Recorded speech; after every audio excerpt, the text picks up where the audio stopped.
जय श्री कृष्णा। राधे राधे। आज आप लोग एक कथा के माध्यम से जानेंगे कि मांस खाना पाप है या पुण्य। क्या भगवान ने छोटे छोटे जीवों को मनुष्य का भोजन बनने के लिए भेजा है? दोस्तों, मांस खाना पुण्य है या पाप?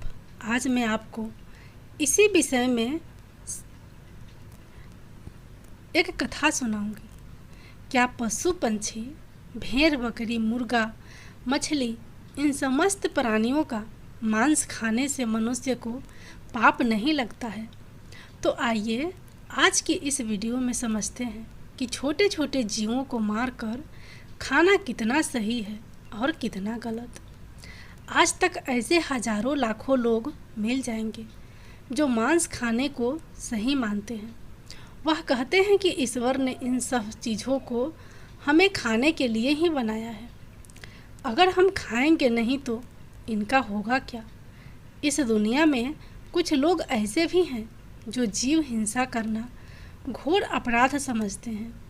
मांस खाना उनके लिए बहुत बड़े पाप की बात है। आज मैं आपको इसमें कुछ महत्वपूर्ण बातें समझाऊंगी जिससे यह स्पष्ट हो जाएगा कि मांस खाना कितना सही है और कितना गलत। दोस्तों, किसी गांव की बात है। उस गांव में एक धनी व्यक्ति रहता था। वह किसी लंबी तीर्थ यात्रा पर जाना चाहता था। जाने से पहले उसने अपने यहाँ एक दावत रखी। उसमें गांव के लोगों को आमंत्रित किया। सब लोग उसके यहाँ दावत खाने के लिए आए। उसका यह मानना था कि ईश्वर ने भेड़, बकरी, मुर्गा, मछलियाँ, इन जीवों को इंसानों को खाने के लिए बनाया है।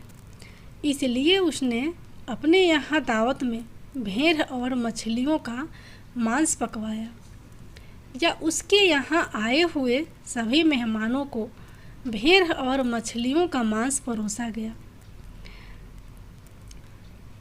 गांव वालों ने खाया और जो मांस खाना पाप समझते थे उन्होंने नहीं खाया। भोजन कार्यक्रम समाप्त होने के बाद उस धनी आदमी ने सभी मेहमानों को विदाई से पूर्व एक जगह बैठाकर कुछ भाषण देना शुरू किया। कई तरह की बातों पर उसने लोगों को समझाया।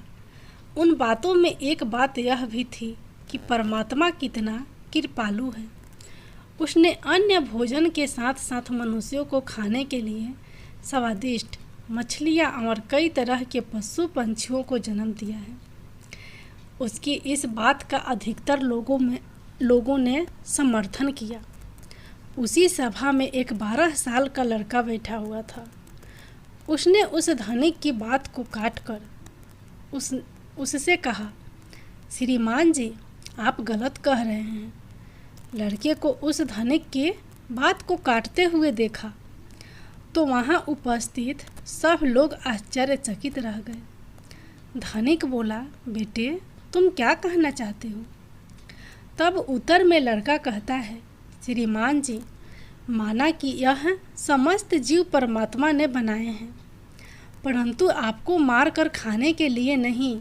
मछलियाँ, मेमने, भेड़, बकरा, मुर्गा इत्यादि पृथ्वी पर रहने वाले समस्त जीव जंतु मनुष्यों की तरह ही पैदा होते हैं और मनुष्यों की तरह ही उनकी मृत्यु होती है। मनुष्यों की तरह ही उन्हें पीड़ा होती है। कोई भी प्राणी किसी अन्य प्राणी से श्रेष्ठ और विशेष नहीं है। वह अलग बात है कि आपकी बुद्धि विकसित है और पशुओं की बुद्धि इतनी विकसित नहीं होती। लेकिन आपकी विकसित बुद्धि का यह मानना गलत है कि अधिक शक्तिशाली और बुद्धिमान प्राणी अपने से कम शक्तिशाली और कम बुद्धि वाले जीवों को खा सकते हैं। यह कहना गलत है कि ईश्वर ने यह मुख्य प्राणी हमारे भोजन के लिए बनाए हैं। हम अपने स्वाद के लिए, अपनी जीविका के लिए, अपने शरीर के पोषण के लिए किसी को भी जब मार कर खा सकते हैं। बात सिर्फ यह है कि हम इतने ताकतवर और चतुर हैं कि जब चाहें उन्हें पकड़कर मार सकते हैं। अपनों से कमज़ोर पर तो दुनिया रोब दिखा लेती है। इसका मतलब यह नहीं है कि वे आपसे कमज़ोर हैं। आपकी पकड़ में आ जाते हैं तो भगवान ने उन्हें आपके खाने के लिए बना दिया है। ज़रा सोचो, मच्छर और पिस्सू हमारे शरीर का रक्त पीते हैं। उन्हें हमारे शरीर का रक्त बहुत अच्छा लगता है। शेर, चीता और भेड़िया, उनको भी हमारे शरीर का मांस बहुत स्वादिष्ट लगेगा और वे जब चाहें हमें पकड़कर हमारा शिकार भी कर सकते हैं। तो इसका मतलब यह नहीं हुआ कि भगवान ने हमारे लिए शेर, चीता, भेड़ियों के लिए बनाया है। यदि आप ऐसा मानते हैं तो फिर शेर, चीता, भेड़िया से अपनी रक्षा क्यों करते हो? आपका भोजन भगवान ने मेमना, मेंढा, बकरा, मुर्गा, मछलियों को बनाया है तो शेर, चीता, भेड़िया का भोजन आपको ज़रूर बनाया होगा। यह उन मनुष्यों की अज्ञानता का नतीजा है जो दया से रहित हो चुके हैं, जो अपने से कमज़ोर, दुर्लभ और मुख्य प्राणियों को पकड़ लेते हैं और फिर उन्हें अपना भोजन मानते हैं। अगर आपसे शक्तिशाली प्राणी आपको पकड़कर अपना भोजन माने तो आप बचने के लिए क्यों छटपटाते हो? उसे अपना शरीर क्यों नहीं खा लेने देते? शायद है भगवान ने ही आपको उसका भोजन बनाया हो। उस छोटे से लड़के का जवाब सुनकर धनिक का मुंह बंद हो गया। सब लोगों ने ताली बजाकर उस बच्चे के जवाब का समर्थन किया। लड़का बोला, सुनो, मैं तुम्हें भगवान श्री कृष्ण का एक और उपदेश सुनाता हूँ। एक बार भगवान मुरली मनोहर एक पेड़ के नीचे बैठकर मुरली बजा रहे थे। तभी विपरीत का मारा एक हिरन तेजी से भागता हुआ आया और भगवान श्री कृष्ण के पीछे छुप गया। वह मिर्ग बहुत ही घबराया हुआ था। मिर्ग को अत्यंत भयभीत देखकर भगवान ने मुरली बजाना बंद कर दिया और उस मिर्ग से पूछने लगे, हे मिर्ग, तुम इतने व्याकुल क्यों हो? तुम्हें क्या दुख है? किससे डर है? किसके डर से तुम छुपने का प्रयास कर रहे हो? श्री कृष्ण मिर्ग से यह पूछ ही रहे थे, तभी हाथ में धनुष बांध लिए वहाँ एक शिकारी आ पहुँचा और बोला, ये बालक, इस मिर्ग को मुझे दे दे। यह मेरा शिकार है। मैंने इसे अकेठ बनाने के लिए काफ़ी दूर से इसका पीछा किया है, इसलिए इस पर मेरा अधिकार है। शिकारी की बात का जवाब देते हुए भगवान श्री कृष्ण बोले, किसी भी जीव पर किसी का अधिकार नहीं होता। हर जीवित प्राणी पर केवल उसका ही अधिकार होता है। शिकारी कहता है, नहीं नहीं, यह मेरा शिकार है और मैं इसे मारकर इसके मांस को पकाकर खाऊंगा। तब श्री कृष्ण कहते हैं, अब यह निर्दय प्राणी किसी को मारने का अधिकार तुम्हें किसने दे दिया? यह अधिकार तो उसको भी प्राप्त नहीं होता जिसने उसे जन्म दिया है। किसी भी जीव को मारना पापों की श्रेणी में आता है। क्या तुम धर्म को नहीं मानते? तब शिकारी कहता है, मनमोहक बालक, मैं तेरे जितना ज्ञानी तो नहीं हूँ, पर इतना जानता हूँ कि मांस का भोजन करना पाप नहीं है। जीवों को मारकर मैं उन्हें त्रय योनि से आज़ाद करता हूँ। फिर आपको क्या आपत्ति है? वैसे भी कोई ना कोई इन्हें मारकर खा ही जाएगा। अगर जीव पाप है तो राजा लोग इन्हें मारने का शौक क्यों रखते हैं? इस बात को सुनकर श्री कृष्ण समझ गए कि इसकी बुद्धि हिंसा करते करते मांस खाते खाते मंद पड़ गई है। इसका विवेक उचित अनुचित का निर्णय करने के काबिल नहीं है। तब भगवान श्री कृष्ण उसे एक कहानी सुनाते हैं कि हे वत्स, इस कहानी को ध्यान से सुनना कि लोग मांस क्यों खाते हैं और इसे खाना पाप है या पुण्य। मगध देश में एक बार भयंकर अकाल पड़ गया था। लोगों की फसलें नष्ट हो चुकी थी। चारों तरफ भूखमरी फैल गई थी। वहाँ के जो राजा थे उन्हें इस बात की बहुत चिंता हुई थी, लोगों की भूख की समस्या का समाधान कैसे निकाला जाए।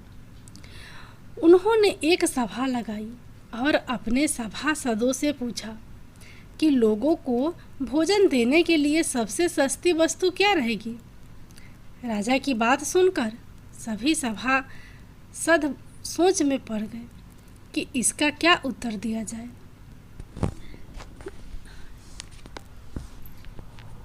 गेहूँ, चावल, आलू उगाने में बड़ी मेहनत लगती है। तब उस सभा में एक मांस खाने वाली व्यक्ति बैठा था। उसने सोचा कि मांस को भोजन में शामिल करने का यह अच्छा मौका है।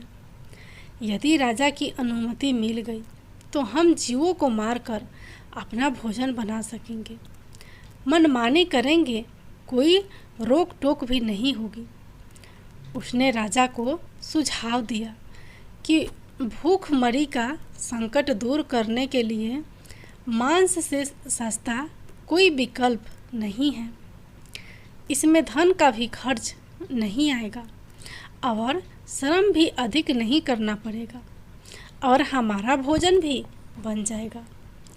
सभा में बैठे अन्य लोगों ने इस बात में हाँ मिला दी, लेकिन वहाँ के जो प्रधानमंत्री जी थे उन्हें यह प्रस्ताव पसंद नहीं आया। वे चुपचाप बैठे रहे। राजा ने पूछा, है प्रधानमंत्री जी, आप चुपचाप कैसे बैठे हो? आपकी क्या राय है इस विषय में? तब मंत्री जी ने कहा, महाराज, मेरे हिसाब से मांस सस्ता विकल्प नहीं है। इस विषय पर मैं अपनी राय आपको कल दूंगा। रात होने पर प्रधानमंत्री उसी शख्स के घर पहुंच गए जिसने मांस खाने का प्रस्ताव दिया था। अचानक अपने घर मंत्री को आया देख वह घबरा गया। सोचने लगा जरूर कोई अनहोनी हुई है। मंत्री ने कहा, भाई, शाम को ही महाराज की तबीयत बहुत खराब हो गई है। उन्हें किसी गहरी बीमारी ने घेर लिया है। राजवैद्य ने कहा है कि राजा साहब को अगर किसी बहादुर और हष्ट पुष्ट इंसान का थोड़ा सा मांस मिल जाए तो वे ठीक हो सकते हैं। आप महाराज के बहुत विश्वास पात्र हैं, इसलिए मैं आपके पास आया हूँ। आप राजा को बचाने के लिए जरूर अपने शरीर से थोड़ा मांस निकाल कर दे सकते हैं। राजा साहब को भी यही उम्मीद है कि आप इस काम के लिए इनकार नहीं करेंगे। आप इसके बदले में जितना चाहे धन ले लें, पर थोड़ा सा मांस दे दें। लाओ, मैं तलवार से तुम्हारे शरीर से थोड़ा सा मांस निकाल लेता हूँ। मंत्री की यह बात सुनकर वह आदमी सन्न रह गया। उसके चेहरे का रंग उड़ गया। वह भागता हुआ गया और अपने घर में 1,00,000 सुवर्ण मुद्राएं लाकर मंत्री को दे दी और बोला, माफ़ करना, मैं अपने शरीर का मांस नहीं दे सकता। इसके बदले में आप यह पैसे ले जाइए और किसी और को यह पैसे देकर उससे मांस खरीद लीजिए। मंत्री जी बोले, नहीं भाई, राजा ने विशेष रूप से आपको ही मांस लाने को कहा है क्योंकि आप बहुत तंदुरुस्त हैं। थोड़े से मांस में आपका कुछ नहीं बिगड़ेगा, पर राजा साहब की जान बच जाएगी। इसके लिए मैं तुम्हें राजा से बोलकर मंत्री पद भी दिलवा दूंगा। कृपया आप देरी ना करें, थोड़ा सा मांस निकाल कर दे दें। वह शख्स मंत्री जी के पैरों में गिर कर बोला, मंत्री जी, मुझे माफ़ कर दो। इसके बदले में मैं आपको अपना सब कुछ देने को तैयार हूँ, पर मैं अपने शरीर को काट कर मांस नहीं दे सकता। इतना कहकर वह वहाँ से भागने लगा। मंत्री जी बोले, आप भाग जाओगे पर आपका परिवार तो यहीं रह जाएगा। उसने कहा, मंत्री जी, अपने प्राणों से बढ़कर कुछ नहीं है। जब मैं नहीं रहूँगा तो परिवार का क्या करूँगा। मंत्री ने कहा, आपको यहाँ से जाने की ज़रूरत नहीं है। तुम्हें मांस नहीं देना है तो मत दो, मैं किसी और के पास चला जाता हूँ। इतना कहकर मंत्री जी उससे 1,00,000 स्वर्ण मुद्रा लेकर चले गए। उससे 1,00,000 स्वर्ण मुद्रा लेकर चले गए। अब उसके जान में जान आई। इस प्रकार प्रधानमंत्री एक एक करके सभी मंत्रियों के घर गए। सबसे थोड़े से मांस का आग्रह किया, पर सब ने अपनी अपनी तिजोरिया से, किसी ने 1,00,000, किसी ने 2,00,000, किसी ने 3,00,000 दे दिए, पर अपने शरीर का मांस नहीं दिया। मंत्री जी उन पैसों को लेकर अपने घर चले आए। वह रकम करोड़ों में इकट्ठी हो गई। अगले दिन सारे मंत्री सुबह सुबह ही राजा के पास पहुंच गए कि देखे राजा साहब स्वस्थ हैं या नहीं। उधर प्रधानमंत्री जी भी उन सारे पैसों को लेकर राजा के पास पहुँचे और उन पैसों को राजा के सामने रख दिया। वे पैसे करोड़ों में थे। राजा ने पूछा, मंत्री जी इतने पैसे किस लिए लाए हो? तब मंत्री जी ने पूरी कहानी सुना दी कि महाराज, मैंने झूठ मूठ का एक नाटक किया था। मैंने उस समस्त मंत्रियों से यह कहा कि राजा साहब की तबीयत बहुत खराब है, यदि उन्हें थोड़ा सा मनुष्य का मांस मिल जाए तो वे ठीक हो सकते हैं। महाराज, मंत्रियों ने मुझे इतने पैसे दे दिए, पर आपके उपचार के लिए अपने शरीर से थोड़ा सा मांस नहीं दिया। कल लोग सभा में मांस का भोजन बहुत सस्ता बता रहे थे। अब आप ही सोचिए कि जीवित प्राणी का मांस कितना सस्ता है और कितना महंगा, कि थोड़े से मांस के लिए करोड़ों रुपए देकर उन्होंने मांस देने से इनकार कर दिया। मंत्री जी की बात राजा को अच्छी तरह से समझ में आ चुकी थी। इधर भगवान श्री कृष्ण ने उस शिकारी को समझाया कि देखो, अपना शरीर सबको प्रिय होता है, चाहे वह मनुष्य हो या कोई पशु। सबके मांस की उतनी ही कीमत होती है जितना सबके प्राण उतने ही मूल्यवान होते हैं जितने कि आपके। इसलिए किसी के शरीर को कष्ट नहीं पहुंचाना चाहिए। मनुष्य के जब अपने प्राणों पर आग बनती है तब तो उसे अपना शरीर बहुत प्रिय लगता है। दूसरों जीवों को मारने में वह एक पल भी नहीं लगाता, क्योंकि वह दर्दनाक पीड़ा उसको होती है, आपको नहीं। जिस दिन आपको होगी उस दिन मांस की कीमत आपको समझ आ जाएगी।